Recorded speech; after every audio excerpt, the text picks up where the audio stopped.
Xenophon. Thank you, Madam Acting Deputy President. Tonight I rise to pay tribute to the extraordinary and inspiring life of Erin Griffin from my home state of South Australia. On December the 5th last year, I spoke in the Senate about Erin's monumental struggle with brain cancer.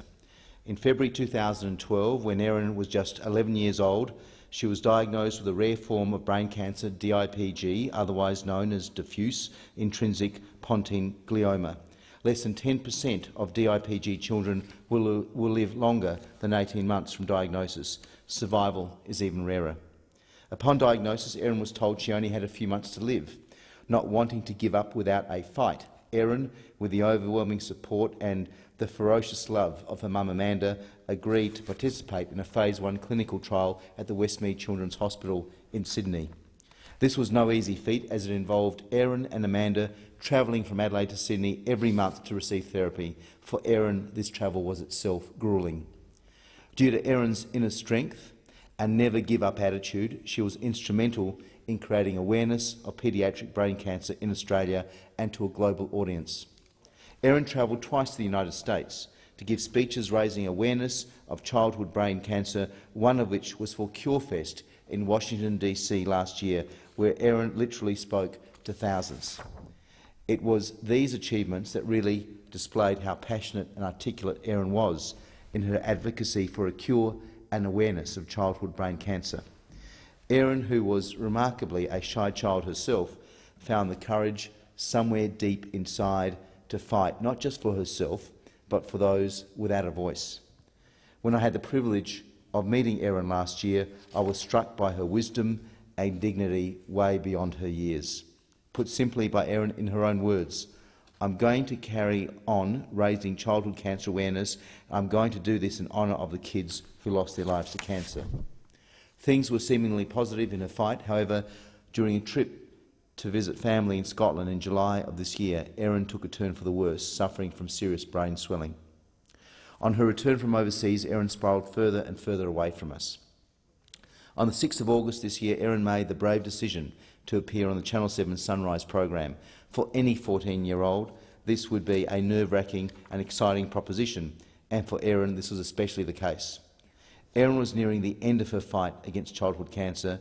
She was in a lot of pain and on high doses of steroids, and her face was bloated as a result. Despite wanting to look her best for a national television program, Erin made the decision to go on the show despite how she felt and looked at the time, because for her the message was more important than anything else. Erin declared on national television that morning, "I want international childhood cancer awareness and funding so children don't have to die." World-renowned neurosurgeon Dr. Charlie Teo also appeared on the program with Erin, a man who I have enormous respect for. He said, "I am so frustrated at how progress is being made. It's just going too slowly. We need to change the game. We need to communicate, collaborate and accelerate." And it's little wonder that Dr. Teo is so frustrated.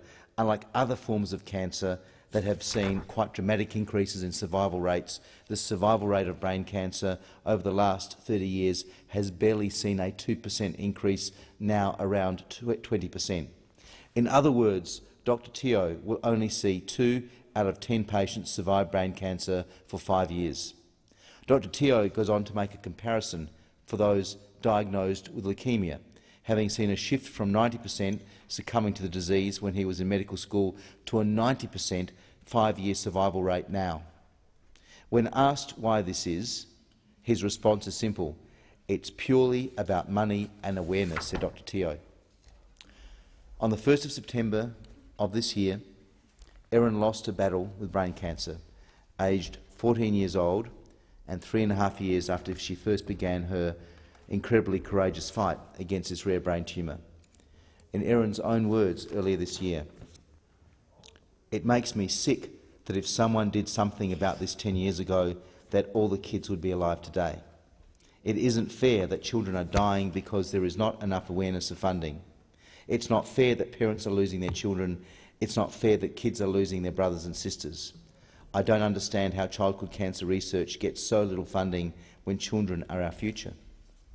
In one of Erin's last video posts on YouTube, she sets out her international mission.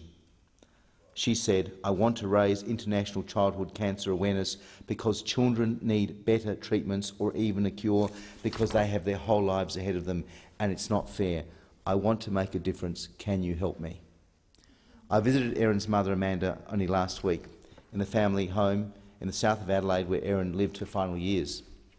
Throughout the house, photos of Erin adorn the walls, and Erin's bedroom has become a shrine for the beautiful, courageous and tenacious teenager who was blessed with a loving family. Amanda shared with me that Erin died at 12:50 a.m. in the early hours of Monday, the 1st of September. The significance of this time is that it was about 50 minutes into Childhood Cancer Awareness Month. Erin's mum, Amanda, said it felt as though Erin wanted to make it into this month and show her support. Even on the day before she died, Erin told her mother, "No kid should have to suffer like this, Mum. I just want to be normal." Even after Eric's tragic passing, her ability to galvanise the support base is still as strong as ever. Erin's online petition on change.org, Erin Griffin Raising Childhood Cancer Awareness, has had hundreds of supporters since her passing and is now at the 10,677 mark. Mr Acting Deputy President, I now seek leave to table this document. Is leave granted? Leave is granted. Thank you. Senator Xenophon, please proceed. I refer to this document and I call on the government to acknowledge the need to make paediatric cancer research a national priority and develop a national plan for the advancement of childhood cancer research. I'd also like to take this opportunity to pay tribute to the Kids Cancer Project, who have been instrumental in their support of Erin and her family. In particular, I would like to mention Peter Nielsen, Director of Strategy and Partnerships. Peter has been a tremendous emotional support to the family and an invaluable research to my office. Thank you, Peter. I broached with Peter and the Kids Cancer Project as how we could best honour Erin's achievements and memory, and I have the honour of making an announcement tonight on their behalf. The Kids Cancer Project have named a $100,000 grant in honour of Erin, the Erin Griffin Childhood Cancer Research Grant. The Kids Cancer Project and Erin's mum, Amanda, have agreed that the recipients of the grant will be Dr Jeff McCowage and the gene therapy team at Westmead Children's Hospital, which is where Erin took part in her clinical trial.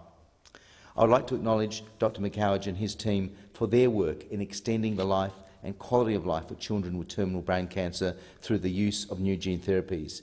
It is my hope that these grants and funds continue to flow so they continue this groundbreaking research. I also pay tribute to Ren Peterson, the founder of The Cure Starts Now.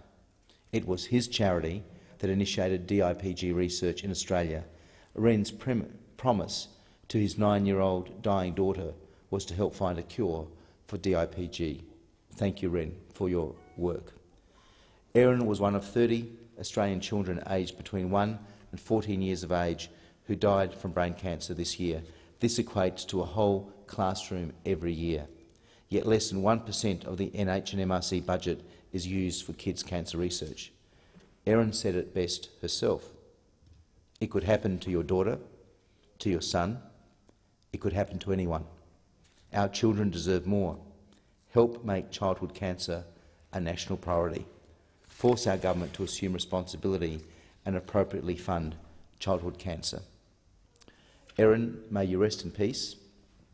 My pledge is to ensure that your all too brief and beautiful life inspires governments around the nation to honour your memory with support and funding, the support that childhood cancer so urgently deserves.